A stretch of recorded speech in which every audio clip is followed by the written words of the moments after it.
السلام علیکم۔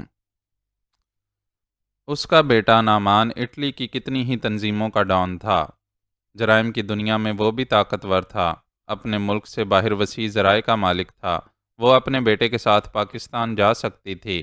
وہ بے چین ہو گیا۔ اپنی جگہ سے اٹھ کر ادھر سے ادھر ٹہلنے لگا۔ اس نے رائنا کو محبت کے جال میں پھانس کر اس لیے شادی کی تھی کہ وہ اٹلی کا ڈان کی اکلوتی بیٹی تھی۔ کوئی بیٹا نہیں تھا۔ وہ داماد بن کر آئندہ وہاں کا ڈان بن سکتا تھا۔ وہ ڈان بننے کے خواب دیکھتا رہا تھا، لیکن میں بھائی بن کر رائنا کی زندگی میں آ گیا تھا اور اس کے منصوبوں کو خاک میں ملاتا رہا تھا۔ نتیجہ یہ ہوا کہ وہ کبھی وہاں کا ڈان نہ بن سکا۔ اس کا اپنا بیٹا نعمان بھی اس سے بدظن ہو گیا تھا۔ وہ میرا حمایتی تھا اور باپ کا دشمن۔ وہ باپ بیٹے کبھی ایک دوسرے کی صورت نہیں دیکھتے تھے۔ بیٹا اپنی ماں کو سمجھاتا تھا، میرا وہ باپ یہودی ہے، آپ کو محبت کا فریب دیتا آ رہا ہے اور آپ فریب کھاتی آ رہی ہیں۔ آپ کو اس بات کا یقین نہیں ہے کہ اس باپ نے اقتدار حاصل کرنے کے لیے مجھ جیسے اکلوتے بیٹے کو بھی مار ڈالنے کی کوشش کی تھی۔ رائنا حقیقتاً راڈ مین کے عشق میں مبتلا تھی، اور عشق وہ ہوتا ہے کہ اپنے محبوب کی خوبیوں سے نہیں، خرابیوں سے بھی کیا جاتا ہے۔ وہ کبھی تسلیم ہی نہیں کرتی تھی کہ راڈ مین انسان کی صورت میں شیطان ہوگا، اپنے بیٹے کو مار ڈالنے کی کوشش کرے گا، اور اب مجھ جیسے بھائی کو مار ڈالنے کی کوششیں کر رہا تھا۔ رائنا کبھی کبھی اس پر شبہ کرتی تھی، پھر محبت میں اندھی ہو کر اسی شوہر کی عقل اور زبان سے سیاہ کو سفید اور سفید کو سیاہ کہہ دیتی تھی۔ اس وقت وہ پیرس میں تھی۔ راڈ مین نے سوچا میں یہاں استنبول میں ہوں، اس پر نظر نہیں رکھ سکوں گا، اسے پاکستان کی طرف جانے سے روک نہیں پاؤں گا۔ اس سے پہلے کہ وہ کسی روحانی معالج کے پاس جائے، مجھے اس کے پیروں میں زنجیر ڈال دینی چاہیے۔ وہ تھوڑی دیر تک سوچتا رہا، پھر اس نے فون کے ذریعے رائنا کو مخاطب کیا۔ اس نے پوچھا، ہیلو، کیا کوئی خاص بات معلوم ہو رہی ہے؟ اس نے کہا، میں تمہاری باتوں پر غور کر رہا تھا۔ تم درست کہہ رہی ہو، معلومات حاصل کرنے میں وقت ضائع نہیں کرنا چاہیے۔ ہمیں فوراً پاکستان جانا چاہیے۔ تم کسی بھی پہلی فلائٹ سے استنبول آ جاؤ، پھر ہم یہاں سے کل ہی اس معالج کے پاس جائیں گے۔ وہ خوشی سے چیخ پڑی، ہائے میری جان، میرے راڈی، اس لیے تو میں تم پر جان دیتی ہوں، تم سے اندھی محبت کرتی ہوں۔ بیٹا تمہاری مخالفت کرتا ہے۔ میرے بھائی کے ساتھ جاری رہنے والی دشمنی کے کتنے ہی واقعات مجھے سنائے جاتے ہیں، لیکن میں آنکھیں بند کر کے صرف تم سے پیار کرتی ہوں۔ بس یہ سمجھو کہ آج شام تک تمہارے پاس پہنچ جاؤں گی۔ اگر کسی فلائٹ میں جگہ نہ ملی تو نعمان کے ذاتی طیارے میں آ جاؤں گی۔ پھر اس نے فون کے ذریعے ایک ایئر ویز کمپنی کے ایجنٹ سے کہا، میں رائنا بول رہی ہوں، مجھے آج ہی بلکہ ابھی کسی بھی فلائٹ سے استنبول پہنچنا ہے۔ ابھی بتاؤ، ابھی کنفرم کرو، کسی فلائٹ میں میرے لیے سیٹ اوکے کرا سکو گے؟ اس نے کہا، یو آر لکی میڈم، ابھی ایک مسافر نے اپنی سیٹ کینسل کرائی ہے، میں اسے آپ کے نام کر رہا ہوں۔ فلائٹ ٹھیک 3 گھنٹے بعد ہے، آپ آ جائیں، بس ابھی آ رہی ہوں۔ اس نے رابطہ ختم کیا۔ ایسے وقت کال بیل کی آواز سنائی دی۔ اس نے آگے بڑھ کر دروازہ کھولا۔ سامنے میرا دست راست ٹیپو کھڑا ہوا تھا۔ اس نے کہا، اوہ ٹیپو، تم بہت غلط وقت پر آئے ہو۔ 3 گھنٹے بعد میری فلائٹ ہے، میں استنبول جا رہی ہوں، اپنے روڈی کے پاس۔ وہ اپنے روڈی کا نام بڑے فخر سے لیتی تھی۔ یہاں میں ٹیپو کے جذبات کی عکاسی کرنا چاہتا ہوں۔ جیسا کہ پہلے بیان کر چکا ہوں کہ رابعہ میری بہن ٹیپو کی شریک حیات تھی۔ انہوں نے ایک دوسرے سے محبت کی تھی، پھر شادی کی تھی، لیکن ازدواجی زندگی کے ہنستے بولتے دن جلد ہی گزر گئے۔ 2 برس کے بعد رابعہ اس دنیا سے رخصت ہو گئی۔ ٹیپو نے اس کے بعد پھر شادی نہیں کی۔ کوئی اس کے دل میں آ کر رابعہ کی جگہ نہ لے سکی۔ پھر اچانک ہی رائنا ہمارے سامنے آئی تو ہم اسے دیکھ کر چونک گئے۔ وہ ہو بہو سر سے پاؤں تک رابعہ ہی رابعہ تھی۔ میں نے تو اسے بہن بنا لیا تھا، ہر مشکل وقت میں اس کے کام آتا رہا تھا، لیکن ٹیپو یہ نہیں کہہ سکتا تھا کہ وہ اس کی گمشدہ محبوبہ اور بیوی ہے۔ قدرت کا عجیب تماشا ہے کہ وہ پھر اس دنیا میں آئی تھی، مگر ہمارے جانی دشمن راڈ مین کی بیوی اور اس کے بچے کی ماں بن گئی تھی۔ جس طرح رابعہ دل کی گہرائیوں سے ٹیپو کو چاہتی تھی، اسی طرح رائنا اپنے راڈی کی دیوانی تھی۔ ٹیپو پہلی بار اسے دیکھ کر یہ نہ کہہ سکا، رابعہ، میں نے تمہارے بعد پھر کسی کو اپنے دل میں جگہ نہیں دی، مگر افسوس تم رائنا کے روپ میں ایک یہودی کو دل و جان سے چاہنے لگی ہو۔ مزید 10 برس گزر چکے تھے۔ میں اس دوران ٹیپو جیسے جانثار ساتھیوں سے دور ہو گیا تھا۔ عمیر بن غازی کی حیثیت سے زندگی گزار رہا تھا۔ ادھر ٹیپو رائنا کی نگرانی کرتا رہتا تھا۔ اس کا بیٹا نعمان اسے بہت چاہتا تھا، کیونکہ ٹیپو نے کئی بار جان لیوا حالات میں اس کی مدد کی تھی، اس کی جان بچائی تھی اور اسے مفید مشورے دیتا رہا تھا۔ یوں اس نے میری طرح رائنا اور اس کے بیٹے نعمان کا بھی بھرپور اعتماد حاصل کر لیا تھا۔ وہ دونوں اس کی بہت عزت کرتے تھے۔ رائنا نے اسے دروازے پر دیکھ کر کہا، اگرچہ تم غلط وقت پر آئے ہو، پھر بھی یہاں سامان پیک کرنے کے دوران تم سے باتیں کر سکتی ہوں۔ اگر میرے ساتھ ایئرپورٹ تک چلو گے تو اور بھی لمبی باتیں ہو سکیں گی۔ پھر وہ تنبیہ کے انداز میں اسے انگلی دکھاتے ہوئے بولی، مگر خبردار، میرے روڈی کے خلاف کوئی بات نہ کہنا، میں کچھ نہیں سنوں گی۔ ٹیپو نے ہنستے ہوئے کہا، میں جب بھی تم سے ملنے آتا ہوں تم یہی دھمکی دیتی ہو کہ راڈی کے خلاف کچھ بولوں گا تو تم مجھ سے نہیں بولو گی۔ اس نے کانوں کو چھو کر کہا، وعدہ کرتا ہوں دل توڑنے والی کوئی بات نہیں کروں گا، اور تمہارے ساتھ صرف ایئرپورٹ تک نہیں استنبول تک جاؤں گا۔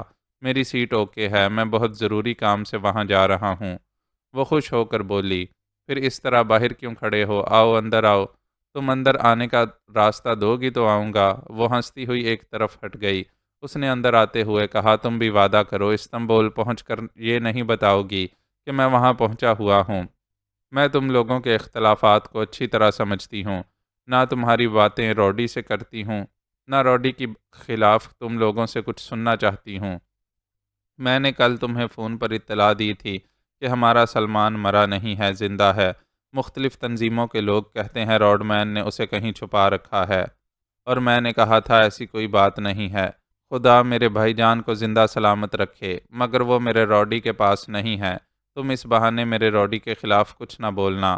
میں ایک لفظ نہیں بولوں گا۔ دوسری بات کرو۔ دوسری بات یہ ہے کہ میں سامان پیک کرنے جا رہی ہوں، تم نعمان کو کال کرو، اسے بتاؤ کہ میں اچانک ہی استنبول جا رہی ہوں، پھر وہاں سے پاکستان جاؤں گی۔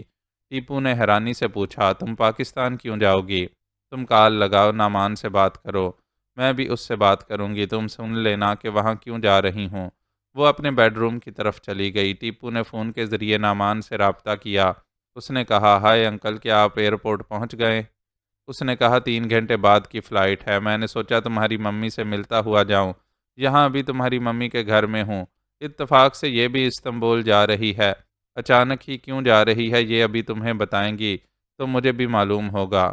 کیا ممی نے پوچھا ہے کہ آپ استنبول کیوں جا رہے ہیں؟ اگر وہ پوچھتی تب بھی نہ بتاتا، کیونکہ وہ مجھ سے میرے سلمان کی بات چھپا رہی ہیں۔ یہ نہیں بتا رہی ہیں کہ تمہارے ڈیڈی نے اسے کہیں چھپا کر رکھا ہے اور اس کا علاج کرا رہے ہیں۔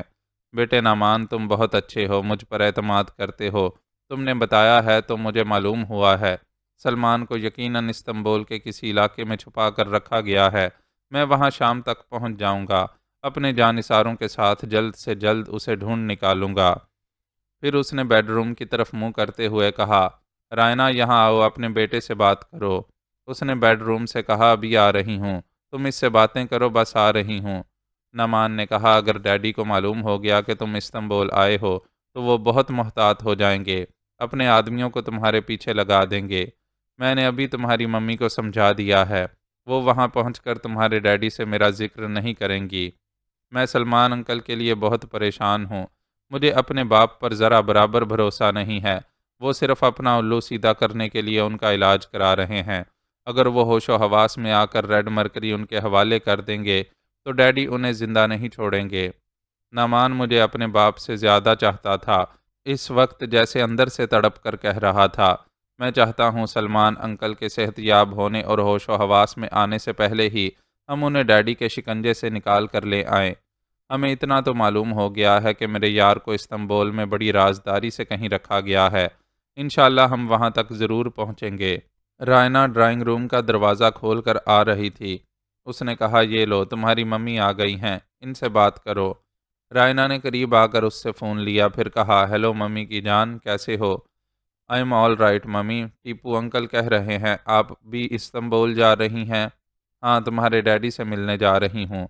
ڈیڈی نے تو کہا تھا وہ لندن میں ہیں، وہاں رازداری سے سلمان انکل کا علاج کرا رہے ہیں، پھر اچانک استنبول کیسے پہنچ گئے؟ بیٹے، انہوں نے تمہارے سلمان انکل کی بہتری کے لیے ہی جھوٹ کہا تھا۔ جھوٹ دوسروں سے کہا جاتا ہے، وہ آپ جیسی وفادار شریک حیات سے بھی جھوٹ بول رہے تھے۔ پتہ نہیں آج سچ کیوں کہا ہے اور کیوں آپ کو بلایا ہے۔ نعمان، ایک بہت خوشخبری ہے، میرے بلڈ کینسر کا علاج ہو جائے گا، میں پھر سے صحت یاب ہو جاؤں گی، اس لیے انہوں نے ابھی مجھے وہاں بلایا ہے۔ ممی، یہ بالکل ناممکن سی بات ہے، بلڈ کینسر کا علاج ابھی تک دریافت نہیں ہوا ہے۔ آپ ہر مریض کی طرح اس موذی مرض سے نجات حاصل کرنا چاہتی ہیں، اس سلسلے میں جو جیسا مشورہ دیتا ہے اسے مان لیتی ہیں۔ بیٹے، یہ ایسا ویسا مشورہ نہیں ہے، پاکستان میں ایک بہت ہی معتبر معالج ہیں، ان کے علاج سے کتنے ہی کینسر کے مریض صحت یاب ہو چکے ہیں۔ نعمان نے فون کے ذریعے ٹیپو سے پوچھا، کیا پاکستان میں ایسا کوئی روحانی معالج ہے جو بلڈ کینسر کے مریضوں کو نئی زندگی دیتا ہے؟ ٹیپو نے ذرا سوچا، ذرا یاد کیا، پھر کہا، ہاں مجھے یاد آ رہا ہے، میں نے ایک روحانی معالج کا ذکر سنا ہے، لیکن میں روحانی معاملات کو بہت زیادہ نہیں سمجھتا، اس لیے یہ یقین سے نہیں کہہ سکتا کہ وہ معالج یا مسیحا کیسے کمالات دکھاتے ہیں۔ رائنا نے فون لے کر کہا، میں روڈی کے ساتھ پاکستان جا رہی ہوں، وہاں میرا علاج ہوگا، تب تم دونوں کو یقین آئے گا۔ ٹھیک ہے ممی، ہم تو آپ کی لمبی عمر چاہتے ہیں، خدا ہمارے بعد بھی آپ کو صحت مند اور سلامت رکھے۔ مجھ سے ایک وعدہ کریں۔ میں وعدہ کیے بغیر، قسمیں کھائے بغیر تمہاری ہر بات مانتی ہوں، اب کیا منوانا چاہتے ہو؟ وہ بولا، وہاں جا کر ڈیڈی سے یہ نہیں کہیں گی کہ ٹیپو انکل آپ کے ساتھ استنبول آئے ہیں۔ میں اچھی طرح جانتی ہوں تمہارے ڈیڈی اور ٹیپو انکل آگ اور پانی ہیں، انہیں ایک دوسرے سے دور رہنا چاہیے۔ میں تمہارے ڈیڈی کے سامنے ٹیپو کا نام بھی نہیں لوں گی۔ تھینک یو ممی، میں آپ کی صحت یابی کے لیے دعا کرتا رہوں گا۔ استنبول پہنچ کر مجھے فون کریں اور بتائیں پاکستان کب جا رہی ہیں۔ رابطہ ختم ہو گیا۔ رائنا اپنا سفری بیگ لے کر ٹیپو کے ساتھ کار میں آ کر بیٹھ گئی، پھر ایئرپورٹ جانے لگی۔ میں بھی رائنا کے سامنے کبھی روڈی کی برائی نہیں کرتا تھا، جب کوئی غلط کام کرتا تھا تو کسی ثبوت کے بغیر اس کا ذکر رائنا سے نہیں کرتا تھا۔ اس نے اپنے ہی بیٹے نعمان کو قتل کرنے کی سازش کی تھی، میں نے اور ٹیپو نے اس کی سازشوں کو ناکام بنا دیا تھا، لیکن اس کے خلاف کوئی ثبوت نہیں تھا۔ رائنا یہ ماننے والی نہیں تھی، لیکن نعمان پر قاتلانہ حملہ ہوا تھا، اس نے ہاسپٹل پہنچ کر یہ تسلیم کیا تھا کہ باپ اس کا جانی دشمن ہے۔ میں نے اندھی محبت کا ذکر سنا تھا، اب اپنی اس بہن کو ایسی محبت کرتے دیکھ رہا تھا، مجھے اس کی معصومیت پر پیار آتا تھا۔ میں نے ٹیپو سے بھی کہا تھا کہ اگر راڈ مین جھوٹا اور فریبی ہے تو ہونے دو، ہماری بہن سچی ہے، اپنے حصے کی سچی محبتیں دے رہی ہے، اسے بے لوث محبت کرنے دو، ہم راڈ مین کا محاسبہ کرتے رہیں گے، اپنی بہن کو کبھی نقصان نہیں پہنچنے دیں گے۔ نعمان نے بھی کہا، میرے ڈیڈی قابل نفرت ہیں، مگر افسوس میں نفرت کرنے کے باوجود لہو کے رشتے کو نہیں توڑ سکوں گا۔ اس طرح ممی بھی اپنے دل سے مجبور ہیں، وہ ڈیڈی سے دور نہیں رہ سکیں گی، یہی بہتر ہے کہ انہیں ان کے حال پر چھوڑ دیا جائے۔ اس وقت بھی نعمان نے اپنی ماں کو یہ نہیں بتایا کہ ٹیپو مجھے تلاش کرنے کے لیے استنبول جا رہا ہے۔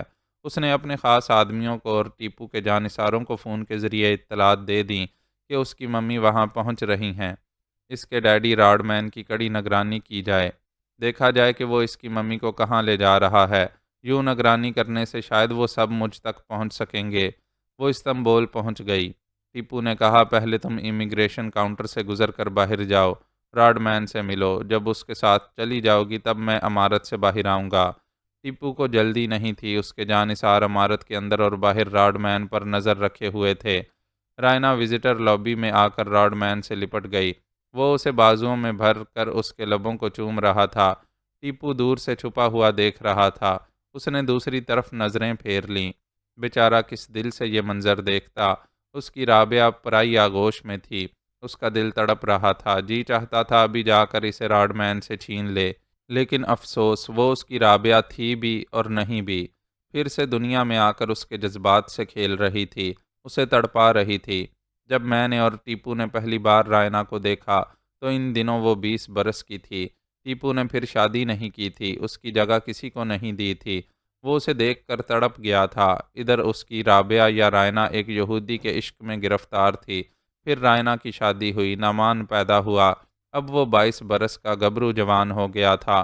ٹیپو کی محبوبہ ایک بیوی تھی، ایک جوان بیٹے کی ماں تھی، تقریباً 42 برس گزر چکے تھے، مگر عشق کی آگ ٹھنڈی نہیں ہو رہی تھی اور بھڑک رہی تھی۔ عشق اور ہوس میں فرق ہوتا ہے، ہوس ہوتی تو ایک بوڑھے یہودی کی بیوی اور ایک جوان بیٹے کی ماں کی نہ ہوس ہوتی نہ طلب ہوتی۔ وہ دوسری حسیناؤں سے بہلتا رہتا، وہ رابعہ کو بھلا چکا تھا ہوتا۔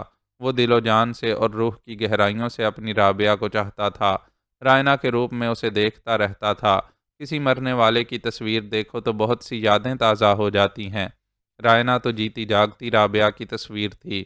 اس کا جی چاہتا تھا رائنا کو اس سے چھین لے، اس رقیب کو موت کے گھاٹ اتار دے، مگر اس کی موت سے اندھی محبت کرنے والی کا دل ٹوٹ جاتا۔ وہ چاہتا تھا اس کی آنکھیں کھل جائیں، وہ راڈ مین کا اصلی چہرہ دیکھ لے، خود اس سے نفرت کرنے لگے، پھر ٹیپو کی طرف محبت کے راستے کھلنے لگیں گے۔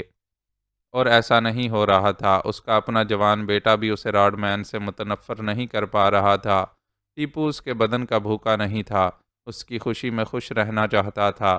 کبھی کایا پلٹے گی، کبھی حالات بدلیں گے، اور وہ راڈ مین کے جھوٹ اور فریب کو سمجھنے کے بعد اس سے نفرت کرنے لگے گی، تو اس عاشق کو دلی و ذہنی آسودگی حاصل ہوگی۔ رائنا نے کار میں بیٹھتے ہوئے پوچھا، ہم کہاں جا رہے ہیں؟ وہ کار سٹارٹ کر کے آگے بڑھاتے ہوئے بولا، ابھی نہ پوچھو، میرے آدمیوں نے اطلاع دی ہے، مختلف تنظیموں سے تعلق رکھنے والے دور ہی دور سے ہماری نگرانی کر رہے ہیں۔ تم مخالفین سے نمٹنا خوب جانتے ہو۔ یہ بتاؤ ہم پاکستان کب جا رہے ہیں؟ وہ بولا، کل صبح کی فلائٹ سے ہماری سیٹیں اوکے ہو چکی ہیں۔ وہ خوش ہو کر ایک دم سے لپٹ کر بولی، او راڈی آئی لو یو۔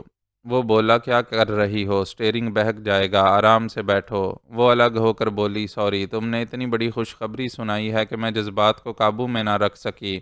ہم گھر چل کر یہ باتیں کریں گے، میں اور خوشخبری سناؤں گا تو تم اور زیادہ اچھلتی رہو گی، میں دشمنوں سے غافل ہوتا رہوں گا، حادثہ بھی پیش آ سکتا ہے۔ ٹھیک ہے، ہم اپنے بیٹے کی باتیں کریں گے۔ وہ بیٹا نہیں، دشمن ہے، تم اسے کلیجے سے لگا کر رکھو، مجھے اس سے کوئی دلچسپی نہیں ہے۔ اس نے جواباً کچھ نہ کہا، چپ چاپ ونڈ سکرین کے پار دیکھتی رہی۔ راڈ مین 1 گھنٹے تک ڈرائیو کرتا رہا، پھر ایک وسیع و عریض بنگلے کے احاطے میں داخل ہوا۔ رائنا نے پوچھا، کیا آج کل اس نئے بنگلے میں رہتے ہو؟ ویسے بہت خوبصورت ہے، ایک چھوٹا سا محل لگ رہا ہے۔ وہ کار کو اس چھوٹے سے محل کے بیسمنٹ میں لے آیا۔ اس زیر زمین پارکنگ میں پہنچتے ہی باہر کی دنیا نظروں سے اوجھل ہو گئی۔ ان کا تعاقب کرنے والے بھی دکھائی نہیں دے رہے تھے۔ اس نے کار ایک جگہ روکی، سامنے ہی ایک دوسری کار کھڑی ہوئی تھی۔ اس کے شیشے کلرڈ تھے، اس کے اندر بیٹھے ہوئے لوگ دکھائی نہیں دے رہے تھے۔ جب رائنا راڈ مین کے ساتھ باہر نکلی تو دوسری کار کے اگلے 2 دروازے بھی کھل گئے۔ وہاں سے جو ہستیاں باہر نکلیں، انہیں دیکھ کر رائنا ایک دم سے چونک گئی۔ اس کے سامنے ایک دوسری رائنا کھڑی ہوئی تھی، اور اس دوسری کے ساتھ دوسرا راڈ مین بھی کھڑا ہوا تھا۔ اس نے پوچھا، کیا یہ ہمارے ہم شکل بنائے گئے ہیں؟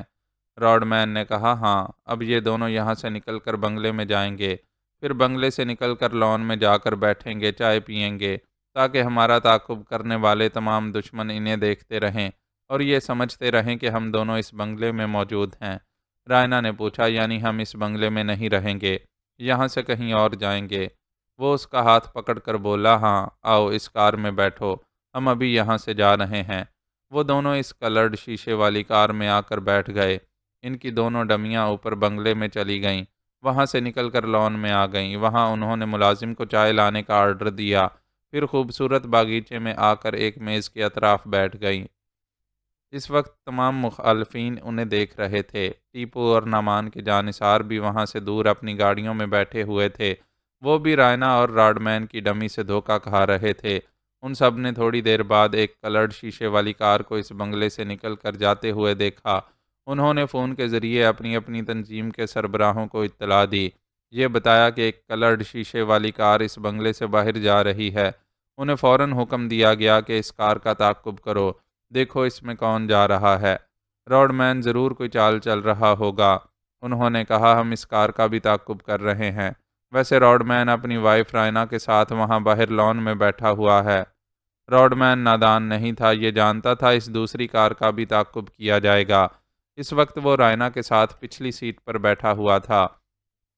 اگلی سیٹ پر 2 ماتحت بیٹھے ہوئے تھے، ان میں سے ایک ڈرائیو کر رہا تھا، عقب نما آئینے میں دیکھتے ہوئے کہہ رہا تھا، سر، ہماری گاڑی کا تعاقب کیا جا رہا ہے۔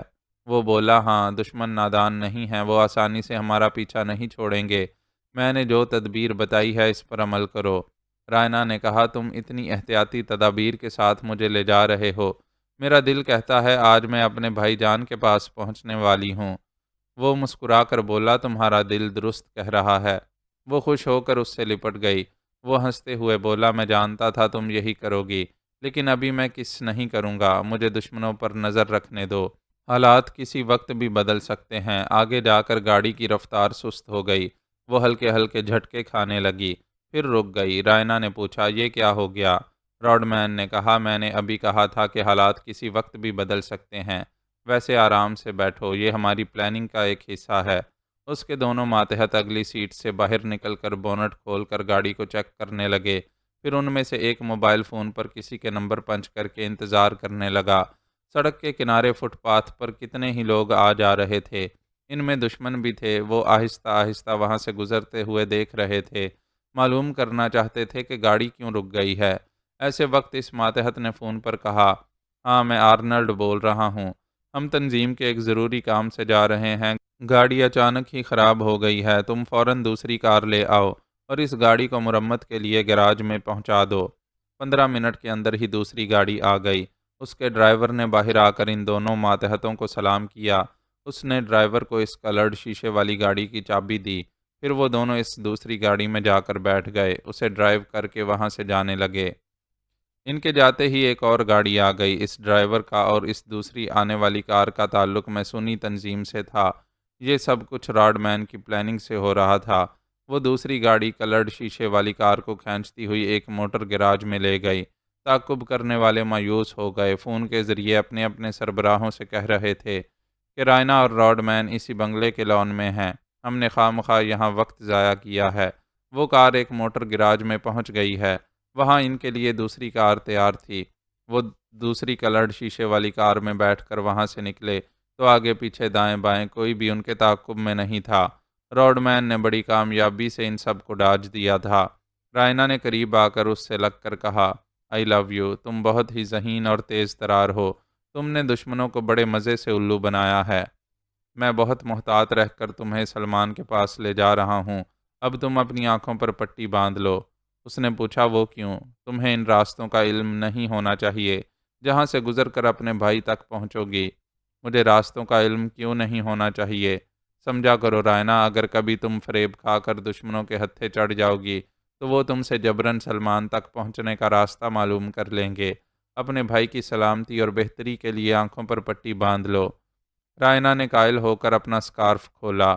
راڈ مین نے اچھی طرح سے اسے اس کی آنکھوں پر باندھ دیا، عارضی طور پر اسے اندھا بنا دیا۔ اب وہ نہیں دیکھ سکتی تھی کہ اسے کن راستوں سے گزار کر کہاں لے جایا جا رہا ہے۔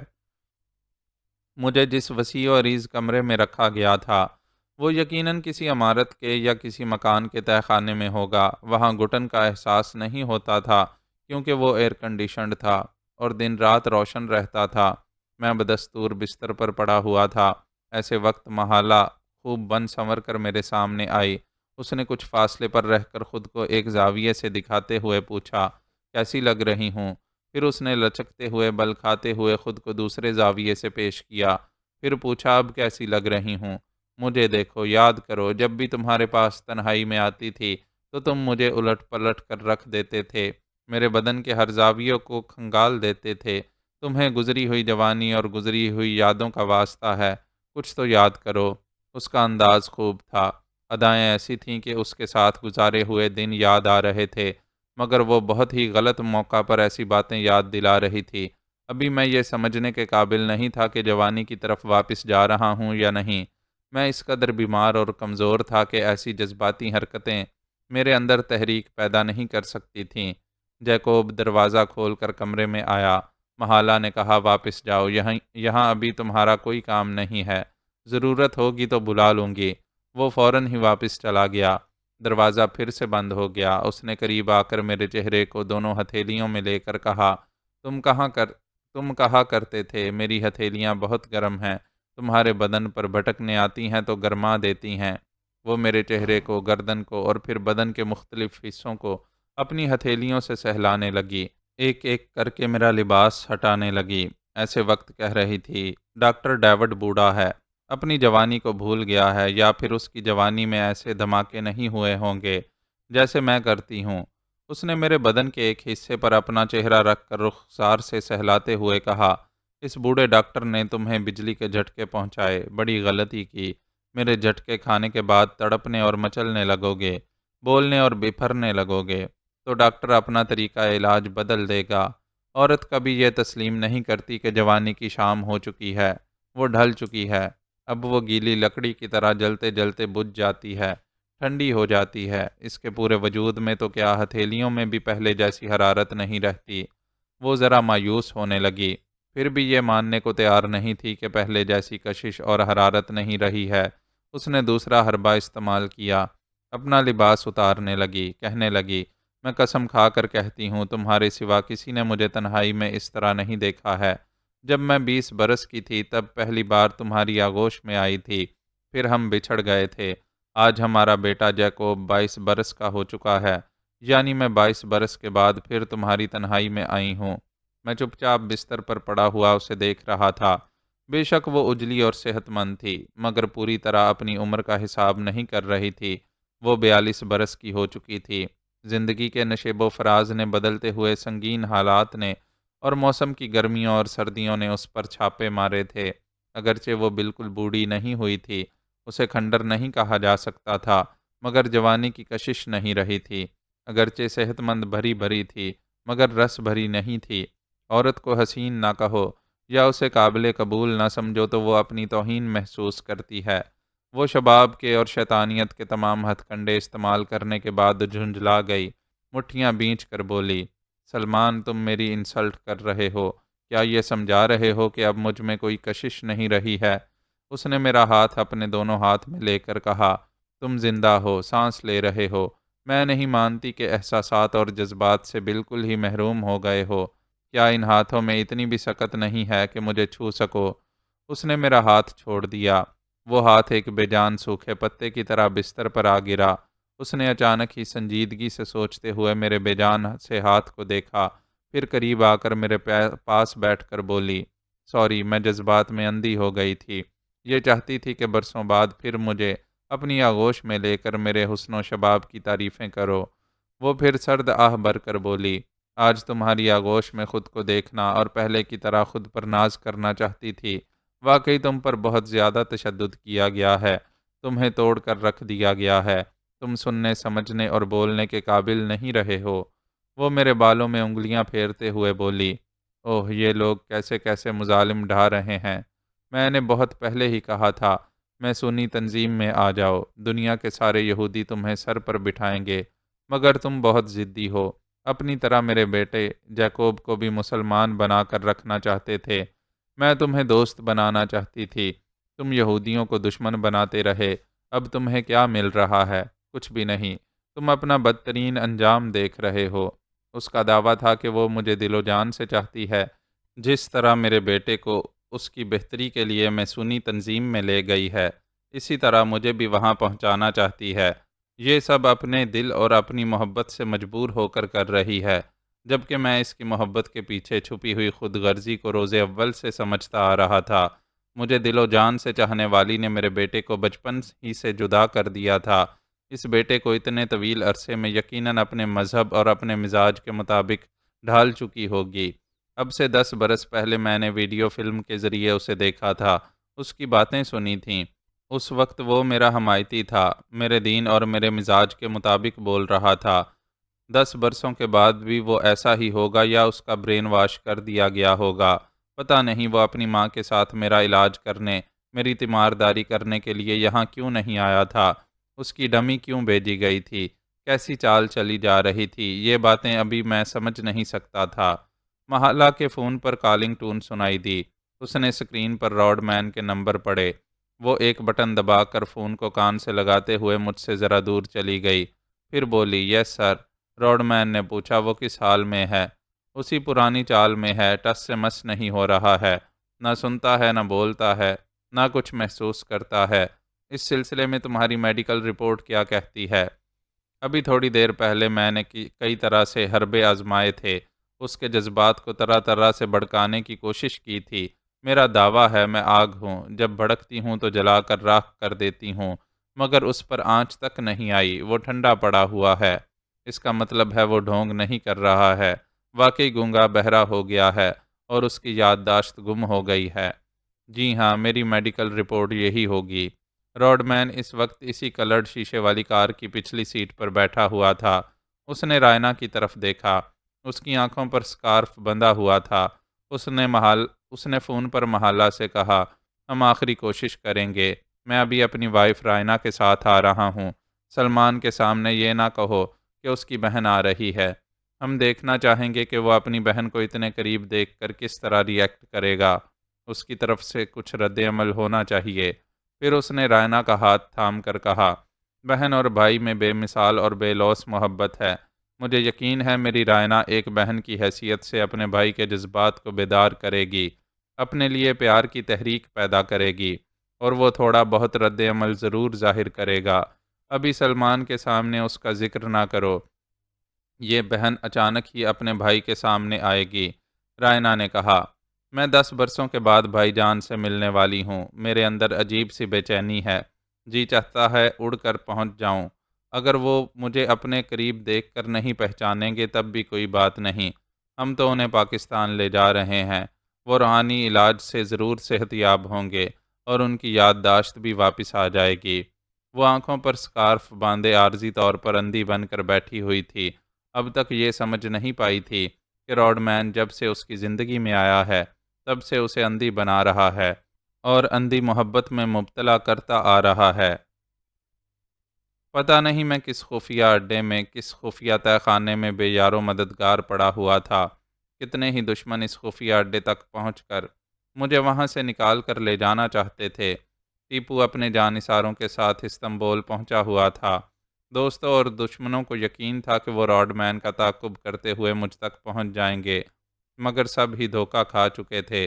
دوسری طرف نینی میری انگوٹھی اور عصا مجھ تک پہنچانے کے لیے بڑی دشواریوں سے گزر رہی تھی۔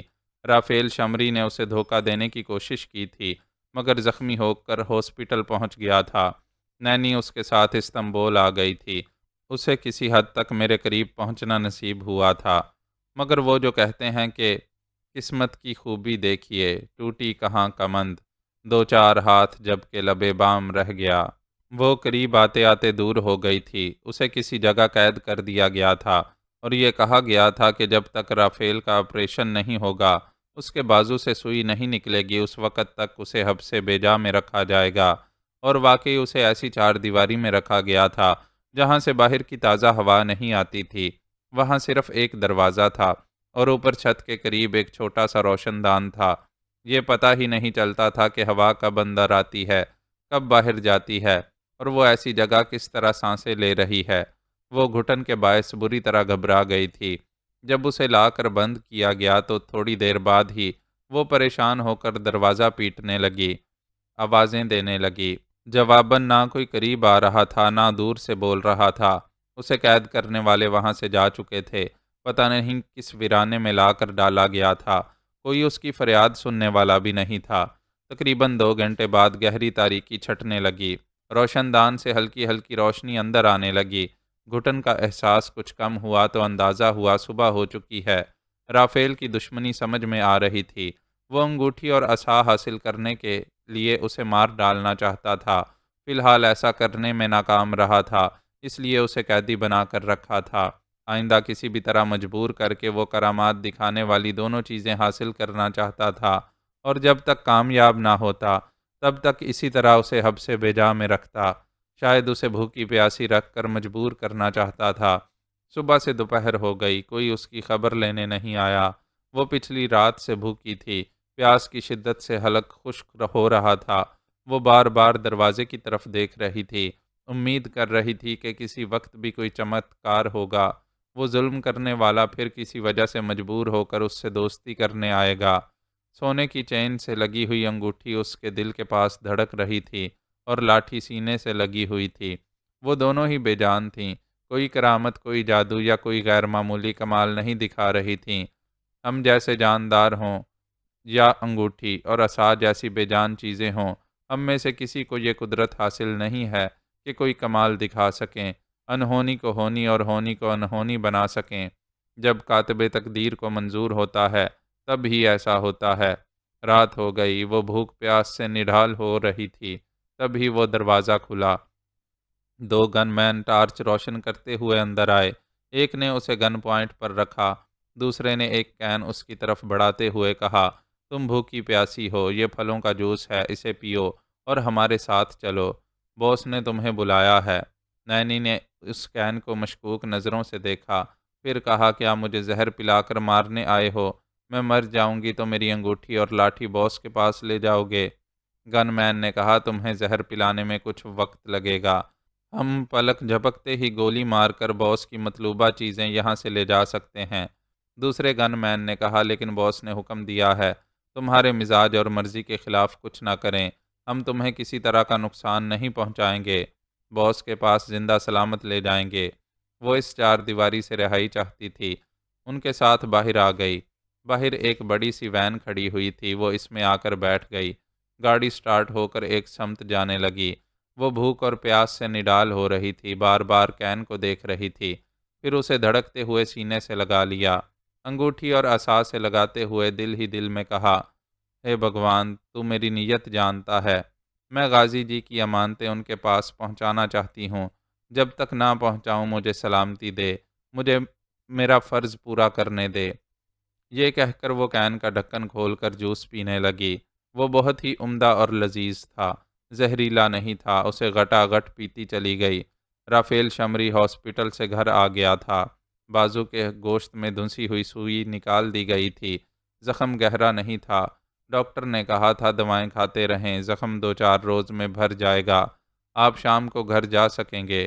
وہ آپریشن کے بعد دواؤں کے اثر سے سو گیا تھا۔ دوپہر کو آنکھ کھلی تو بہت آرام محسوس کر رہا تھا۔ اس نے اپنے ماتحت عہدیداروں سے پوچھا، نینی کہاں ہے؟ ایک نے کہا، اسے ایک ویرانے میں لاک کر دیا گیا ہے، آپ ہوائی جہاز میں بے ہوش ہو گئے تھے، پھر ہم نے اس سے انگوٹھی اور لاٹھی چھیننے کی کوشش کی تھی، مگر وہ لاٹھی مجھے ایسی لگی تھی کہ جان ہی نکل گئی تھی، میں تو اس عورت کے قریب جانے سے ڈرنے لگا ہوں۔ رافیل نے کہا، اس کے قریب نہ جاؤ، اسے دور ہی دور سے مجبور کرتے رہو، کھانے کے لیے ایک دانہ اور پینے کے لیے ایک قطرہ پانی بھی نہ دو، وہ بھوکی پیاسی مرنا نہیں چاہے گی، مجبور ہو کر ان چیزوں کو ہمارے حوالے کر دے گی۔ وہ شام تک بڑے آرام سے تھا، اسے دوائیں دی جا رہی تھیں، انجیکشن لگائے جا رہے تھے، امید تھی کہ جلد ہی اس ہاتھ سے کام کرنے لگے گا۔ جب اس نے دور ہی دور سے نینی پر ظلم کرنے کا حکم دیا تو اچانک ہی زخم سے ٹیسیں اٹھنے لگیں۔ وہ ہاسپٹل سے گھر آ گیا تھا، پریشان ہو کر ڈاکٹر سے رابطہ کیا، اپنی تکلیف بتائی۔ ڈاکٹر کیا کر سکتا تھا؟ زیادہ سے زیادہ دوا دے سکتا تھا، تکلیف دور کرنے کے لیے اس کے پاس نیک نیتی کا مرہم نہیں تھا۔ دن گزر گیا، رات آ گئی، مگر تکلیف دور نہیں ہوئی۔ اس نے پریشان ہو کر اپنے ماتحتوں سے کہا، جاؤ اس عورت کو کچھ کھانے پینے کے لیے دو اور یہاں لے آؤ۔ اس کے ماتحت حکم کی تعمیل کے لیے گئے تھے، اسے آرام نہیں آ رہا تھا، رہ رہ کر زخم سے ٹیسیں اٹھ رہی تھیں اور اس جگہ ایسی جلن ہو رہی تھی جیسے چنگاریاں جل رہی ہوں، کبھی بجھ رہی ہوں۔ پھر اچانک ہی آرام آنے لگا۔ اس نے فون کے ذریعے اپنے ایک ماتحت سے پوچھا، کیا اسے کچھ کھانے کے لیے دیا گیا ہے؟ اس ماتحت نے سر گھما کر پچھلی سیٹ پر بیٹھی ہوئی نینی کو دیکھا، وہ جوس پی رہی تھی۔ اس نے کہا، جی ہاں، پچھلی رات سے بھوکی پیاسی تھی، ہم نے فی الحال توانائی پہنچانے کے لیے جوس دیا ہے، وہ ابھی پی رہی ہے۔ رافیل نے فون بند کرتے ہوئے حیرانی سے اپنے زخمی بازو کو دیکھا، وہاں پٹی بندھی ہوئی تھی، یوں لگ رہا تھا جیسے وہ بازو زخمی نہ ہو، نہ جلن ہو رہی تھی، نہ ٹیسیں اٹھ رہی تھیں۔ اس نے سر تھام کر سوچا، نینی ناقابل تسخیر ہے، میں زور زبردستی سے وہ کرامات دکھانے والی چیزیں حاصل نہیں کر سکوں گا۔ وہ سوچنے لگا کہ اب دوستی، پیار اور محبت کے حربے استعمال کرے گا، دور ہی دور رہ کر اسے اپنی طرف مائل کرے گا، اس کا دل جیتے گا، یوں جبر سے نہیں صبر سے اپنا کام نکالے گا۔ نینی کو اس کی رہائش گاہ میں لایا گیا۔ رافیل شمری نے مسکراتے ہوئے کہا، میں تمہیں خوش آمدید کہتا ہوں، مجھے افسوس ہے جب تک ہاسپٹل میں رہا تم سے غافل رہا، میرے آدمیوں نے تمہیں کہیں حبس بے جا میں رکھا تھا، اب ایسی غلطی کوئی نہیں کرے گا۔ اس نے کہا تمہارے آدمیوں نے وہ عداوتیں دیکھی ہیں جو تم مجھ سے کرتے آ رہے ہو، اس لیے وہ بھی یہی کر رہے ہیں۔ درست کہتی ہو، اب میں دوست بن کر رہوں گا، تمہیں کسی قسم کی تکلیف نہیں پہنچاؤں گا، تو میرے ماتحت میرے سیکورٹی گارڈز اور تمام ملازمین بھی تمہیں کوئی نقصان نہیں پہنچائیں گے۔ میں عزت کروں گا تو وہ بھی تمہاری عزت کریں گے۔ وہ باتیں کرتے ہوئے ڈرائنگ روم میں آ گئے۔ وہاں نینی کے لیے کھانا لگایا جا رہا تھا۔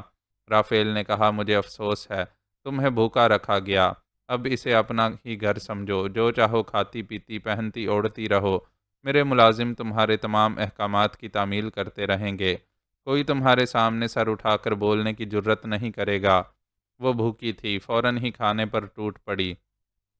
ایک لقمہ چباتے ہوئے بولی، میں اس گھر کی مالکہ بننے اور تمہارے آدمیوں پر حکم چلانے نہیں آئی ہوں، تم نے غازی جی کے پاس پہنچانے کا جو وعدہ کیا تھا وہ پورا کرو۔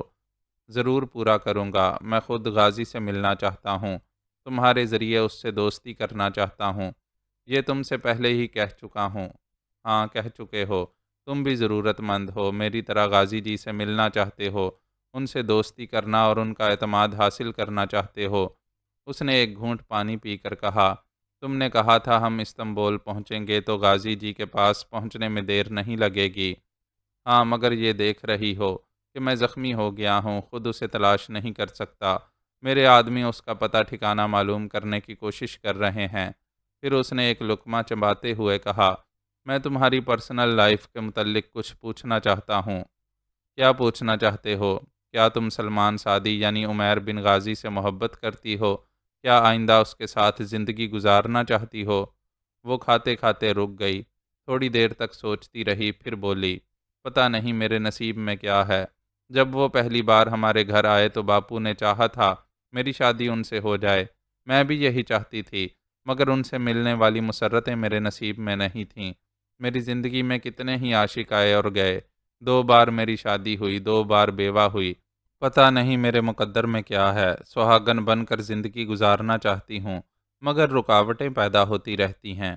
رافیل نے کہا، میں پیش گوئی کرتا ہوں، یہ لکھ کر دینے کو تیار ہوں کہ غازی تم سے شادی نہیں کرے گا، کسی وجہ سے کرے گا تو تمہارے ساتھ رہ نہیں پائے گا، اس کے بے شمار دشمن ہیں، وہ کبھی سکون سے ایک جگہ رہ نہیں پاتا، بھاگتا پھرتا ہے اور مخالفین کو اپنے پیچھے دوڑاتا رہتا ہے، تم اس کے ساتھ ازدواجی زندگی نہیں گزار سکو گی۔ میں غازی جی کو دل و جان سے چاہتی ہوں، چاہنے کا مطلب یہ نہیں ہے کہ ان کی دھرم پتنی بن جاؤں، اگر وہ مجھ سے شادی کرنا چاہیں گے تو کبھی انکار نہیں کروں گی، ان کے قدموں میں رہنا چاہوں گی، اگر انہوں نے قبول نہ کیا تو کوئی بات نہیں، میں صرف یہ چاہتی ہوں کہ میری ایک اچھی پرسکون ازدواجی زندگی ہو۔ رافیل نے کہا، میں ایسی پرسکون اور من چاہی زندگی تمہیں دے سکتا ہوں، تم مجھے دیکھتی آ رہی ہو، میں ایک صحت مند خوبرو مرد ہوں، میرے پاس آنے جانے والی دولت کا کوئی حساب نہیں ہے، تمام عمر تمہیں خوش رکھوں گا۔ نینی نے لقمہ چباتے ہوئے اسے دیکھا، پھر کہا، بے شک تم ایسے ہو کہ کوئی بھی تم سے شادی کرنے کے لیے راضی ہو جائے گی، مگر میں سوری کہوں گی، انکار نہ کرو، دل نہ توڑو، آخر مجھ میں کس بات کی کمی ہے؟ میں نے کہا نا تم بہت اچھے ہو، کوئی بھی تم سے شادی کے لیے راضی ہو جائے گی، مگر میں نہیں کروں گی۔ میرے باپو ستاروں کا علم جانتے تھے، بڑے مہاگیانی تھے، انہوں نے کہا تھا مجھے اپنے ہندو دھرم میں ہی کسی سے شادی کرنی چاہیے، مسلمان، یہودی، عیسائی یا کسی اور مذہب کے جیون ساتھی کے ساتھ میرا گزارا نہیں ہوگا، تو پھر غازی تو مسلمان ہے، اس کے ساتھ بھی تمہارا گزارا نہیں ہوگا۔ ہاں یہ جانتی ہوں، پھر بھی ان کی آرزو کر رہی ہوں، یہ دیکھ چکی ہوں کہ اپنے دھرم میں 2 بار شادی کرنے کے بعد ناکام ہو چکی ہوں، پتہ نہیں میرے نصیب میں کیا لکھا ہے، تمہارے نصیب میں مجھے لکھا گیا ہے، تم مجھ پر بھروسہ کرو، مجھ سے محبت کرو، میں تمہیں اتنی دولت، اتنی خوشیاں دوں گا کہ تم مجھے چھوڑ کر کہیں نہیں جاؤ گی، ساری عمر میرے ہی گن گاتی رہو گی۔ میں ابھی اس سلسلے میں کچھ نہیں کہہ سکتی کہ مجھے کیا کرنا ہے، میں سب سے پہلے انگوٹھی اور لاٹھی کو غازی جی تک پہنچانا چاہتی ہوں، اس کے بعد اچھے برے حالات سے تو گزرنا ہی ہے۔ اس رات رافیل نے اس سے گفتگو کر کے یہ اندازہ لگایا کہ اسے رفتہ رفتہ اپنی طرف مائل کیا جا سکتا ہے۔ دوسرے دن راڈ مین کے متعلق معلوم ہوا کہ وہ استنبول آیا تھا، پھر لندن چلا گیا ہے۔ میرے متعلق یہ معلوم نہیں ہو رہا تھا کہ CIA والوں نے مجھے بحری جہاز سے نکالنے کے بعد کہاں پہنچایا ہے۔ پھر تیسرے دن یہ خبر پھیل گئی کہ میں مارا گیا ہوں۔ کسی کو یقین نہیں ہو رہا تھا، لیکن یہ کہانی پورے یقین کے ساتھ سنائی جا رہی تھی کہ کسی خفیہ اڈے میں میرا علاج کرایا جا رہا تھا۔ وہاں ڈاکٹر ڈیوڈ نے میری موت کی تصدیق کر دی تھی اور میری لاش کو CIA کے ایک سراغ رساں پولیس افسر کے حوالے کر دیا تھا۔ وہ میری میت لے کر CIA کے ہیڈ کوارٹر کی طرف جا رہا تھا۔ راستے میں مخالفین رکاوٹیں پیدا کرنے لگے۔ انہوں نے میری میت لے جانے والی گاڑی پر فائرنگ کی، دھماکے کیے، جس کے نتیجے میں اس گاڑی کے پرخچے اڑ گئے۔ یوں میری لاش کی بوٹی بوٹی ہو گئی۔ نینی نے یہ خبر سنی تو چند لمحوں کے لیے اس پر سختہ طاری ہو گیا۔ رافیل مختلف تنظیموں کے سربراہوں سے فون کے ذریعے گفتگو کر رہا تھا۔ وہ اس کی باتیں سن رہی تھی۔ مقامی ریڈیو اور TV چینلز کے ذریعے میری موت کی یہی کہانی سنائی جا رہی تھی۔ اسے یقین کرنا پڑا کہ میں مر چکا ہوں۔ وہ ایک دم سے پھوٹ پھوٹ کر رونے لگی۔ مختلف تنظیموں کے سربراہ ایک دوسرے سے ملاقات کر رہے تھے۔ میرے متعلق گرما گرم بحث ہونے لگی۔ کوئی یقین نہیں کر رہا تھا۔ سب یہی کہہ رہے تھے کہ سلمان سعدی زندہ ہے۔ ایک تنظیم کے سربراہ نے کہا، ہمیں ریڈ مرکری کے حصول سے باز رکھنے کے لیے 3S کی موت کا ڈرامہ پلے کیا گیا ہے۔ رافیل نے کہا، یہ CIA والے بہت ہی مکار ہیں۔ 3S کو بڑی مکاری سے واشنگٹن لے جائیں گے۔ اس کے بعد ہمیں پتہ نہیں چلے گا کہ اصل کہانی کیا تھی۔ 3S سے ریڈ مرکری کا راز اگلوانے کے بعد اسے ہلاک کر دیا جائے گا۔ کسی کو معلوم نہیں ہوگا کہ CIA والے کیسی شاطرانہ چالیں چلتے رہے ہیں۔ دوسری طرف CIA والے جھنجھلائے ہوئے تھے۔ انہیں یقین کی حد تک یہ شبہ تھا کہ میسونی تنظیم کے سربراہ راڈ مین نے زبردست چال چلی ہے اور مجھے ان کے خفیہ اڈے سے نکال کر کہیں لے گیا ہے۔ انہوں نے مختلف تنظیموں کے سربراہوں سے فون کے ذریعے کہا، 3S مرا نہیں ہے، زندہ ہے۔ تم سب کو ریڈ مرکری کے حصول سے باز رکھنے کے لیے یہ جھوٹی خبر پھیلائی گئی ہے۔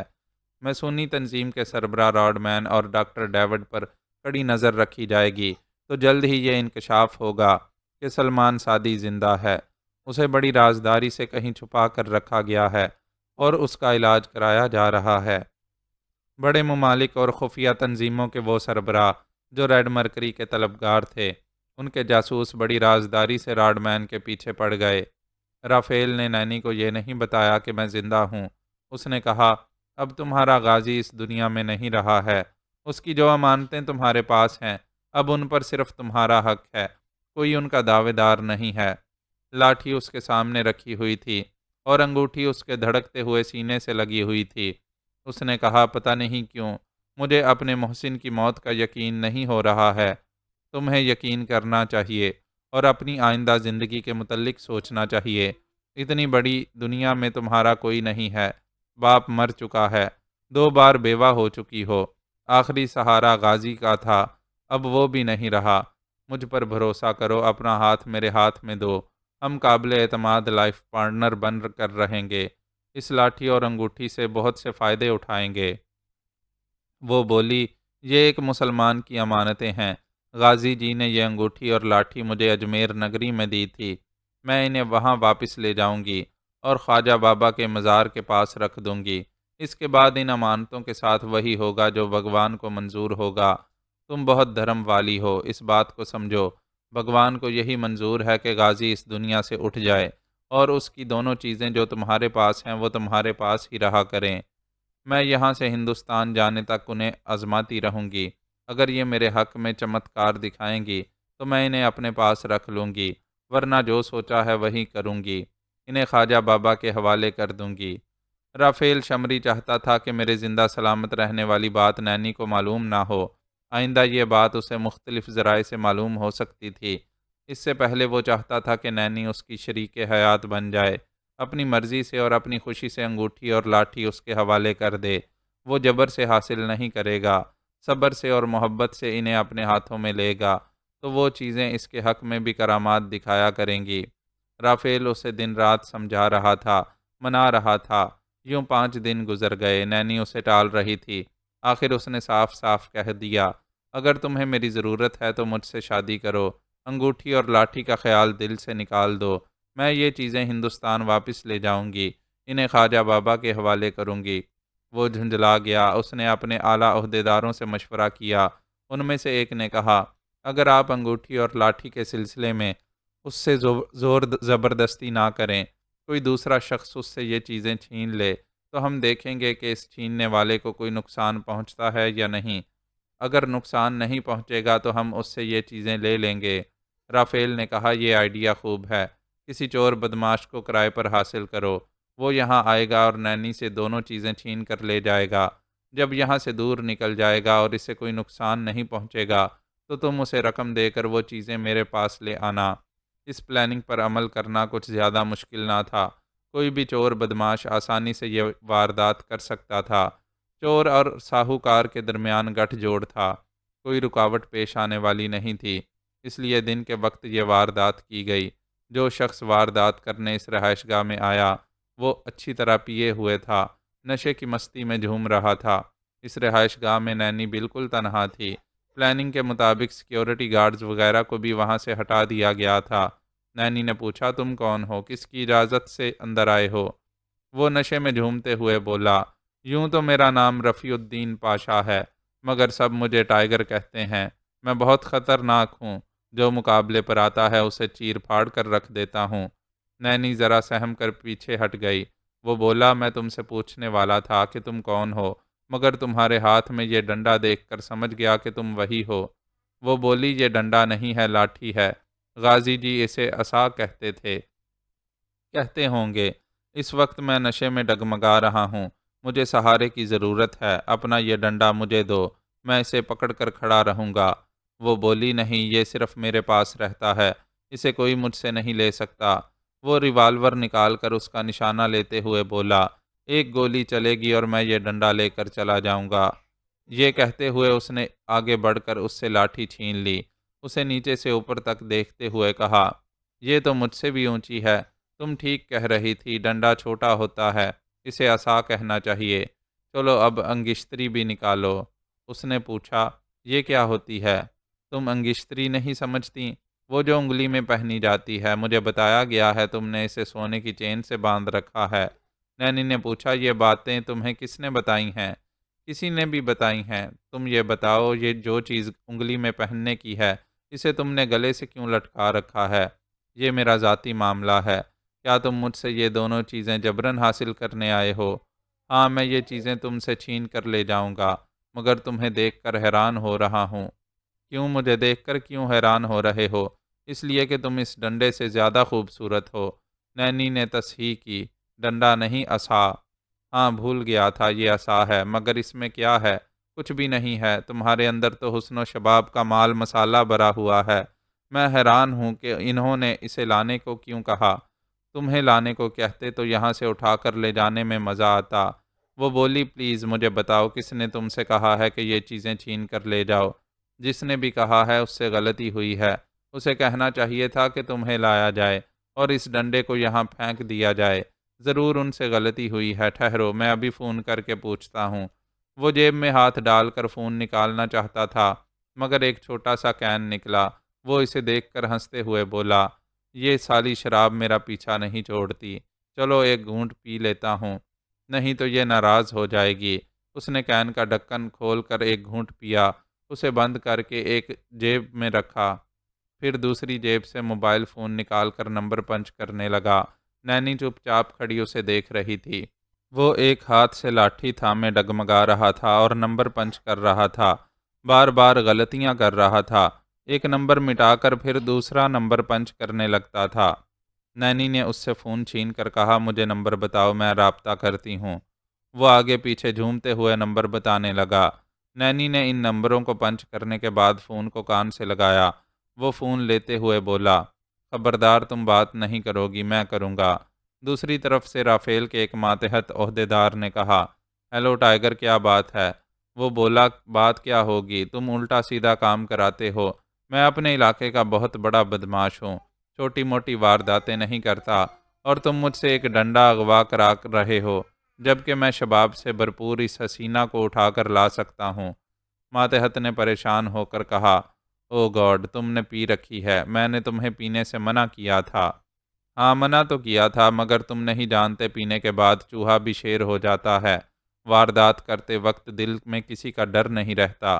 تم شیر ہو، ٹائیگر کہلاتے ہو، مگر وہاں کیا کر رہے ہو؟ فوراً انگوٹھی اور لاٹھی لو اور چلے آؤ۔ انگوٹھی اور لاٹھی تو کوئی بھی معمولی چور اچکا لا سکتا تھا، تم نے مجھ جیسے ٹائیگر کی خدمات کیوں حاصل کی؟ میں اس حسینہ کو بھی ساتھ لاؤں گا۔ ایسی غلطی نہ کرنا، جب وہ انگوٹھی اور لاٹھی کے ساتھ رہتی ہے تو ہمارے لیے مصیبتیں پیدا کر دیتی ہے۔ ہم اس عورت سے بہت نقصان اٹھا چکے ہیں، اسے وہیں چھوڑو اور وہ دونوں چیزیں یہاں لے آؤ۔ وقت ضائع نہ کرو۔ وقت تم ضائع کر رہے ہو، میری بے عزتی کر رہے ہو۔ میں چھوٹی واردات نہیں کروں گا، اس حسینہ کو بھی ساتھ لے کر آؤں گا۔ رافیل اپنے ماتحتوں کے ساتھ بیٹھا ہوا تھا، اس نے کہا اس کمبخت سے کہو جو کرنا ہے کرے، مگر انگوٹھی اور لاٹھی فوراً یہاں لے آئے۔ ماتحت نے ہیلو ہیلو کہا، پھر فون کو دیکھتے ہوئے کہا اس نے فون بند کر دیا ہے۔ رافیل نے غصے سے کہا کس گدھے کے بچے سے یہ واردات کرا رہے ہو؟ تمہیں کوئی اور نہیں ملا تھا؟ سر یہ پینے کے بعد گدھا ہو جاتا ہے، ورنہ بہت ہی کام کا آدمی ہے، ہم کئی بار اس سے بڑے بڑے کام لے چکے ہیں۔ اپنے آدمیوں سے کہو اس گدھے کے بچے پر نظر رکھیں، اسے انگوٹھی اور لاٹھی کے ساتھ سیدھا یہاں آنا چاہیے، اس کے ساتھ نینی بھی ہوگی، اس لیے میں یہاں سے جا رہا ہوں۔ وہ وہاں سے اٹھ گیا۔ اس کے ماتحت نے فون پر اپنے کارندوں سے کہا ٹائیگر وہاں سے نینی کے ساتھ نکلنے والا ہے، وہ نشے میں ہے، دور ہی دور سے اس کی نگرانی کرو، اگر وہ راستے سے بھٹکنے لگے تو اسے یہاں لے آؤ۔ ادھر ٹائیگر نے موبائل فون کو جیب میں رکھا، دوسری جیب سے کین نکال کر 2 گھونٹ پیے، پھر اپنے آپ کو ٹٹولتے ہوئے ادھر ادھر دیکھتے ہوئے بولا میرا ریوالور کہاں ہے؟ نینی دونوں ہاتھ پیچھے کیے کھڑی تھی۔ اس نے ہاتھ آگے کرتے ہوئے کہا یہ میرے پاس ہے۔ وہ حیرانی اور پریشانی سے بولا یہ تمہارے پاس کیسے پہنچ گیا؟ اس نے کہا تم کبھی ریوالور نکال رہے ہو، کبھی شراب کا پوا نکال کر پیتے ہو، کبھی موبائل فون نکالتے ہو، ایسے وقت ریوالور کو سینٹر ٹیبل پر رکھ کر بھول گئے تھے۔ میرا دھرم، میرا عقیدہ کہتا ہے لاٹھی نے تمہارے پاس آ کر ریوالور کو میرے پاس پہنچا دیا ہے۔ اب یہ بتاؤ تمہیں کس نے یہاں بھیجا ہے؟ میں ان کے نام نہیں جانتا، وہ بڑے لوگ ہیں، بڑے بڑے کام کراتے ہیں اور بڑی بڑی رقمیں دیتے ہیں، مگر اپنے بارے میں کچھ نہیں بتاتے۔ میں تمہارے ساتھ چلوں گی، ان کے چہرے دیکھوں گی، مجھے یقین ہے رافیل انگوٹھی اور لاٹھی حاصل کرنے کے لیے ایسی حرکتیں کر رہا ہے۔ وہ دونوں اس رہائش گاہ سے باہر آ گئے۔ ٹائیگر آگے آگے ریوالور کے نشانے پر تھا اور وہ پیچھے تھی۔ اس نے پچھلی سیٹ پر بیٹھ کر حکم دیا اسٹیئرنگ سیٹ پر بیٹھو اور کار ڈرائیو کرو۔ وہ اگلی سیٹ پر بیٹھ کر کار سٹارٹ کر کے آگے بڑھاتے ہوئے بولا ابھی وہ فون پر ٹھیک کہہ رہا تھا، تم بہت خطرناک ہو، مصیبتیں پیدا کر دیتی ہو اور بہت نقصان پہنچاتی ہو، تمہیں ساتھ نہ لایا جائے۔ دوسری طرف کارندوں نے فون کے ذریعے ماتحت عہدیدار سے کہا سر معاملہ کچھ الٹ گیا ہے، ٹائیگر اس عورت کو نہیں لا رہا ہے، بلکہ وہ عورت اسے گن پوائنٹ پر کہیں لے جا رہی ہے۔ ماتحت نے گھبرا کر کہا اور کہاں لے جا رہی ہوگی؟ یہیں آ رہی ہوگی، تم سب اس سے دور رہو ورنہ جان سے جاؤ گے، ہم بھی یہاں سے جا رہے ہیں۔ اس نے وہاں سے اٹھ کر جاتے ہوئے فون کے ذریعے رافیل سے رابطہ کیا، پھر کہا وہ انگوٹھی اور لاٹھی کرامات دکھا رہی ہیں، ہم پھر ناکام ہو رہے ہیں۔ نینی اس شرابی ٹائیگر کو گن پوائنٹ پر رکھ کر ہماری طرف آ رہی ہے، آپ تو پہلے ہی چلے گئے ہیں، ہم بھی یہاں سے جا رہے ہیں۔ رافیل نے جھنجھلا کر کہا یہ عورت مجھے غصہ دلا رہی ہے، میں نہیں مانتا کہ ابھی انگوٹھی اور لاٹھی نے کوئی کرامت دکھائی ہے، اگر وہ گدھے کا بچہ شراب پی کر نہ جاتا تو نینی کے زیر اثر کبھی نہ آتا۔ تم اپنے نشانہ بازوں کو حکم دو کہ ابھی نینی کو چاروں طرف سے گھیر کر گولیوں سے چھلنی کر دیں، اس کے پاس جو انگوٹھی اور لاٹھی ہے انہیں میرے پاس لے آئیں۔ یس سر، میں ابھی حکم دیتا ہوں۔ رابطہ ختم ہو گیا، وہ سب ادھر ادھر باغے باغے پھر رہے تھے۔ رافیل اپنی رہائش گاہ میں واپس جانا چاہتا تھا، مگر اب اس نے بھی راستہ بدل دیا تھا۔ وہ کسی دوسری جگہ وقت گزارتے ہوئے یہ معلوم کرنا چاہتا تھا کہ نینی کہاں پہنچ رہی ہے اور اس کے ساتھ کیا ہو رہا ہے، اس کے گن مین اسے موت کے گھاٹ اتارنے میں کامیاب ہو رہے ہیں یا نہیں۔ وہ تیزی سے کار ڈرائیو کرتا ہوا جا رہا تھا۔ ایک موڑ پر اس نے ایک دم سے بریک لگاتے ہوئے کار روک دی۔ دوسری طرف سے آنے والی کار اس سے ٹکرانے والی تھی، مگر حادثہ نہیں ہوا۔ وہ دونوں ایک دوسرے کے سامنے آ کر رک گئیں۔ رافیل غصے سے جھنجھلاتا ہوا باہر نکلا، کیا اندھے ہو گئے ہو؟ غلط ٹریک پر آ رہے ہو؟ کیا شراب پی کر گاڑی چلا رہے ہو؟ اگلی سیٹ کا دروازہ کھلا، ٹائیگر نشے میں ڈگمگاتا ہوا باہر آیا۔ رافیل کرائے کے بدماشوں سے رابطہ نہیں رکھتا تھا، مگر یہ جانتا تھا کہ اس کے ماتحت عہدیدار ایسے بدماشوں سے کام لیتے رہتے ہیں۔ پھر یہ کہ ٹائیگر اپنے علاقے کا مشہور بدماش تھا۔ ابھی اس کے ماتحت نے کہا تھا کہ وہ شراب کے نشے میں نینی کے پاس گیا ہے۔ رافیل نے پوچھا، کیا تم ٹائیگر ہو؟ وہ بڑے فخر سے بولا، ہاں، میں اتنا مشہور ہوں کہ مجھے ساری دنیا جانتی ہے۔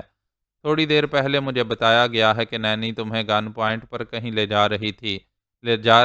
نہیں لے جا رہی ہے، میں اب بھی گن پوائنٹ پر ہوں۔ اس کی بات ختم ہوتے ہی پچھلی سیٹ کا دروازہ کھلا، نینی باہر آتی ہوئی دکھائی دی۔ اس کے ایک ہاتھ میں لاٹھی تھی اور دوسرے ہاتھ میں ریوالور۔ وہ بڑی پھرتی سے اپنے لباس میں ہاتھ ڈال کر ریوالور نکالنا چاہتا تھا، اس سے پہلے ہی اس نے گولی چلا دی۔ وہ چیخیں مارتا ہوا لڑکھڑاتا ہوا پیچھے جا کر زمین پر گرا۔ وہ لاٹھی ٹیکتی ہوئی اس کے قریب آئی، پھر اسے نشانے پر رکھتے ہوئے بولی، پہلے بازو زخمی ہوا تھا، اب دونوں پیروں سے اپاہج بن جاؤ۔ اس نے دوسری گولی سے دوسری ٹانگ کو زخمی کیا، پھر کہا، اگر زندہ رہنا چاہتے ہو تو اپنے آدمیوں کو ابھی حکم دو کہ کوئی میرا پیچھا نہ کرے، میں جا رہی ہوں۔ انگوٹھی اور لاٹھی کے ساتھ کسی بھی وقت تمہاری موت بن کر چلی آؤں گی۔ وہ پلٹ کر اپنی کار کی طرف آنا چاہتی تھی، وہاں ٹائیگر نہیں تھا، وہ بہت دور بھاگتا چلا جا رہا تھا۔ اس نے رافیل سے کہا، مجھے نقد رقم کی ضرورت ہے، تمہارے پاس جتنی بھی رقم ہے مجھے فوراً دو۔ وہ تکلیف سے کراہتے ہوئے بولا، کار کے ڈیش بورڈ میں لاکھوں ڈالرز ہیں، مجھ پر رحم کرو، فوراً کسی قریبی ہاسپٹل پہنچا دو۔ نینی نے اس کے لباس کے اندر سے ریوالور نکالا، پھر کار کے اندر آ کر ڈیش بورڈ کھول کر دیکھا، وہاں بڑے بڑے نوٹوں کی 4 گڈیاں رکھی ہوئی تھیں۔ وہ ساری رقم لے کر دوسری کار میں آ کر بیٹھ گئی، پھر اسے سٹارٹ کر کے وہاں سے جانے لگی۔ اس نے دشمنوں سے نجات حاصل کی تھی، اب آزاد تھی، کہیں بھی جا سکتی تھی، لیکن اس انجانے شہر میں کہاں جاتی؟ میری موت کی خبر نے اس کا دل توڑ دیا تھا۔ وہ شرمندگی سے سوچ رہی تھی، میں واقعی منحوس ہوں۔ میری نحوست نے انگوٹھی اور لاٹھی کی موجودگی کے باوجود غازی جی کو مار ڈالا۔ شاید اس لیے میں ان سے محبت کرنے لگی تھی، ان کی پتنی بننا چاہتی تھی۔ میرا کوئی محبوب، کوئی پتی زندہ نہیں رہ پاتا، غازی جی بھی نہ رہے۔ وہ رافیل کی رہائش گاہ میں واپس آئی، وہاں اس کا سفری بیگ رکھا ہوا تھا جس میں پاسپورٹ اور ضروری کاغذات تھے۔ وہ فوراً ہی اس بیگ کو لے کر وہاں سے نکل آئی، آگے بھارتی سفارت خانے میں جا کر اسے اپنی رویداد سنانا چاہتی تھی کہ وہ بحری جہاز سے نکل کر عدن کی بندرگاہ پہنچی تھی، وہاں سے استنبول آئی تھی اور اب بھارت واپس جانا چاہتی ہے۔ وہ کار ٹائیگر جیسے بدماش کی تھی، اسے زیادہ دیر استعمال میں رکھنا مناسب نہیں تھا۔ اس نے شہر کے ایک حصے میں پہنچ کر وہ کار چھوڑ دی، اپنا سفری بیگ اور لاٹھی لے کر وہاں سے کسی شاہراہ کی طرف جانے لگی۔ آگے کوئی بھی ٹیکسی ڈرائیور اسے بھارتی سفارت خانے تک پہنچا سکتا تھا۔ وہ تھوڑی دور چلتی ہوئی ایک پر رونق علاقے میں پہنچی تو سبھی کی نگاہوں کا مرکز بن گئی۔ اس کے آس پاس سے گزرنے والے اسے رک رک کر دیکھنے لگے۔ وہ میرے عصا کے باعث تماشا بن گئی تھی۔ وہ 6 فٹ کے عصا کو نہ سر پر رکھ سکتی تھی، نہ کاندھے پر جھنڈے کی طرح اٹھا سکتی تھی۔ عصا کو درمیان سے تھام کر چلتی تو آگے پیچھے والے اس سے ٹکراتے رہتے۔ بس ایک ہی مناسب طریقہ تھا۔ ایک نوجوان حسین عورت لاٹھی زمین پر ٹیکتی جا رہی تھی۔ ایک نئی اور انوکھی بات تھی، اس لیے تماشا بن رہی تھی۔ آگے کچھ فاصلے پر ٹیپو ایک ٹیکسی کے پاس کھڑا ہوا تھا۔ اس کی گاڑی میں کوئی خرابی پیدا ہو گئی تھی۔ وہ ٹیکسی کے ذریعے آگے جانا چاہتا تھا اور ڈرائیور کہیں گیا ہوا تھا، وہ اس کی واپسی کا انتظار کر رہا تھا۔ ایسے وقت اس نے دور سے آتی ہوئی نینی کو دیکھا۔ اس نے بھی حیرانی سے سوچا، ایک نوجوان حسینہ لاٹھی ٹیکتی ہوئی کیوں چل رہی ہے؟ اگر وہ جوانی میں سہارے کی محتاج نہیں ہے تو اتنی لمبی لاٹھی اٹھا کر کیوں چل رہی ہے؟ قدرت کے کھیل سمجھ میں نہیں آتے، البتہ کوشش کی جائے تو کسی حد تک سمجھ میں آ جاتے ہیں۔ انگوٹھی اور عصا اپنا کھیل دکھاتے آ رہے تھے۔ انہوں نے 5 دنوں سے نینی کو بے یار و مددگار رکھا تھا اور اس کے ذہن میں یہ بات ڈال دی تھی کہ میں مر چکا ہوں۔ ان کی طرف سے اس لیے کرامات ظاہر نہیں ہوئیں کہ کاتب تقدیر کی مرضی کے مطابق ابھی میری نجات کا وقت نہیں آیا تھا۔ جب وقت آیا تو ٹائیگر جیسے بدماش کو شراب کے نشے میں بدمست بنا کر اس کے پاس پہنچا دیا، جس کے نتیجے میں رافیل اس سے انگوٹھی اور عصا حاصل نہ کر سکا، اپنے مقصد میں ناکام رہا اور دوسری بار ہاسپٹل پہنچ گیا۔ وہ لاٹھی زمین پر ٹھک ٹھک کی آواز کے ساتھ چل رہی تھی اور اسے میرے جانثار دوست ٹیپو کے پاس پہنچا رہی تھی۔ اس نے قریب آ کر اسے ڈرائیور سمجھتے ہوئے پوچھا، کیا ٹیکسی خالی ہے؟ اس نے کہا میں باہر کھڑا ہوا ہوں، اندر کوئی نہیں ہے، اس لیے یہ ٹیکسی خالی ہے۔ میں انڈین ایمبیسی جانا چاہتی ہوں۔ تمہاری یہ لاٹھی ٹیکسی میں نہیں سمائے گی، کھڑکی سے باہر نکل جائے گی، ٹریفک پولیس والے اعتراض کریں گے۔ میں اسے سیدھا ڈیش بورڈ سے پچھلی سیٹ تک رکھوں گی، کوئی پرابلم نہیں ہوگی۔ میں حیران ہوں، یہ پوچھ رہا ہوں کہ لاٹھی لے کر کیوں چلتی ہو؟ یہ میرے محبوب، میرے محسن غازی جی کی امانت تھی، انہیں لوٹانے آئی تھی۔ یہاں آ کر پتہ چلا ان کا دیہانت ہو چکا ہے، اب یہ امانت میرے ہی پاس رہے گی۔ ٹیپو نے ایک گہری سانس لے کر کہا، غازی، میرا بھی ایک جان سے زیادہ عزیز جانی یار سلمان سعدی ہے، ہم اسے غازی کہتے ہیں۔ میں اسے تلاش کرنے آج ہی یہاں آیا ہوں۔ یہ وہی دن تھا جب ٹیپو رائنا کے ساتھ استنبول آیا تھا اور راڈ مین سے چھپ کر اس کا تعاقب کرتے ہوئے مجھ تک پہنچنا چاہتا تھا، لیکن راڈ مین نے صرف اسے ہی نہیں، اپنے تمام مخالفین کو بڑی چالاکی سے ڈاج دیا تھا اور رائنا کو بڑی رازداری سے لے کر میرے پاس پہنچنے والا تھا۔ ادھر نینی ٹیپو کی زبان سے سلمان سعدی کا نام سن کر چونک گئی۔ اس کے باپو پنڈت دینا ناتھ نے اسے بتایا تھا کہ عمیر بن غازی کا ایک نام شہزادہ سلمان سعدی بھی ہے۔ اس نے اس نام کو اور سلمان سعدی کی شخصیت کو فی الحال چھپا رکھا ہے۔ اس نے کہا، تم جس سلمان سعدی کو جانی یار کہہ رہے ہو، کیا وہ پاکستانی ہے؟ ہاں، وہ بدقسمتی سے یہاں دشمنوں کے چنگل میں ہے۔ میرے غازی جی کو بھی دشمن پکڑ کر لے گئے تھے۔ تم اپنے جانی یار کو غازی بھی کہتے ہو، ان کا پورا نام کیا ہے؟ تم میرے جانی یار سے بہت دلچسپی لے رہی ہو، اس کا پورا نام عمیر بن غازی ہے۔ اس نے جیسے تڑپ کر پوچھا، کیا سچ کہہ رہے ہو؟ وہ میرے محسن تھے، اگر ان کی تلاش میں آئے ہو تو وہ مر چکے ہیں۔ اگر تم میرے دوست عمیر بن غازی عرف سلمان سعدی کی بات کر رہی ہو تو وہ زندہ ہے۔ نینی کا دل اندر ہی اندر خوشی سے دھڑکنے لگا، مگر یقین نہیں آ رہا تھا۔ ٹیپو کہہ رہا تھا، آج سے 4 دن پہلے یہ خبر اڑائی گئی تھی کہ میرا دوست سلمان یعنی غازی مارا گیا ہے، پھر یہ خبر جھوٹی ثابت ہوئی، اس لیے میں اسے یہاں تلاش کرنے آیا ہوں۔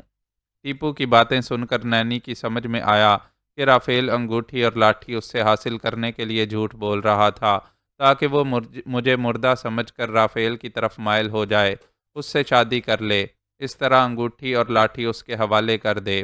اس نے لاٹھی کو چوم لیا، اسے سینے سے لگا کر بولی، اے بھگوان، تیرا لاکھ لاکھ شکر ہے، میرے غازی جی زندہ سلامت ہیں، اب میں ان کی امانتیں واپس کیے بغیر یہاں سے نہیں جاؤں گی۔ ایسا کہتے وقت لاٹھی کو ایک طرف ہلکا سا جھٹکا لگا، نینی نے اس طرف رخ کیا، لاٹھی کو پھر جھٹکا لگا، وہ پھر اسی طرف بڑھ گئی۔